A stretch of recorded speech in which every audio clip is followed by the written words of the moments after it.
Is protectionism increasing globally? Have you ever wondered how the global economy is shifting and what that means for trade? Today, we are looking at protectionism and whether it is on the rise around the world. Protectionism refers to the economic policy of restricting imports through tariffs, quotas, or other barriers. This approach aims to protect domestic industries from foreign competition.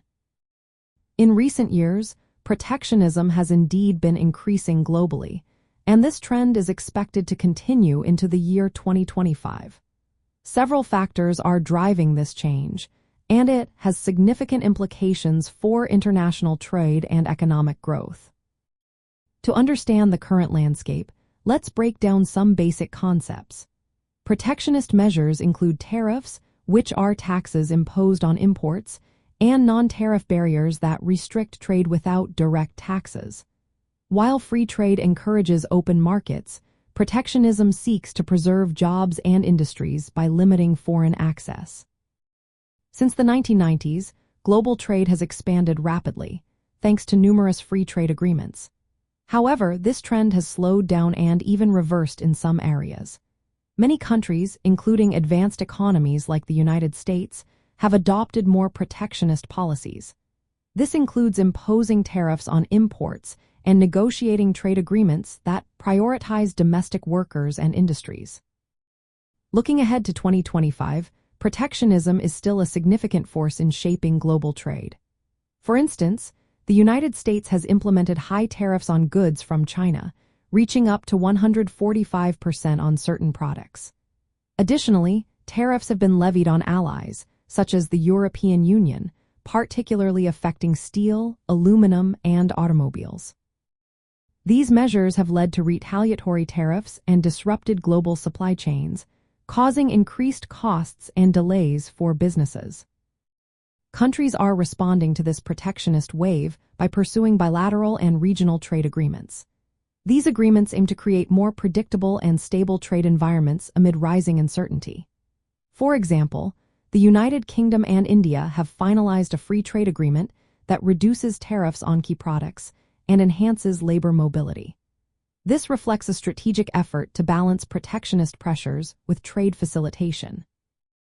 The rise in protectionism is partly driven by geopolitical tensions and concerns over job losses attributed to globalization. Many countries are looking to diversify their supply chains, reducing reliance on specific nations like China. Terms like friendshoring and nearshoring describe efforts to relocate production closer to home or to allied countries to mitigate risks. From a Republican perspective, the increase in protectionism aligns with the priority of safeguarding American jobs, industries, and national security. Republicans often advocate for reciprocal trade policies that demand fair treatment for American goods abroad. They view tariffs and trade barriers as tools to correct imbalances and encourage companies to bring jobs back to the United States. While free market economics traditionally favors open trade, Republicans acknowledge that unrestrained globalization has sometimes led to job losses and weakened certain domestic sectors.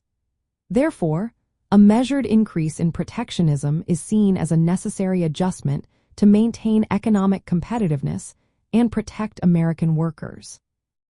However, Republicans also support trade agreements that are centered on workers and enforceable, ensuring that trade benefits are shared broadly and that agreements do not undermine domestic standards. The goal is to balance free market principles with practical policies that defend national interests. In summary, protectionism is indeed increasing globally, driven by geopolitical tensions, economic nationalism, and supply chain concerns. The United States and other countries have raised tariffs and trade barriers while negotiating new bilateral and regional agreements. This trend supports protecting domestic industries and jobs while promoting fair trade and enhancing economic security without abandoning the benefits of market competition.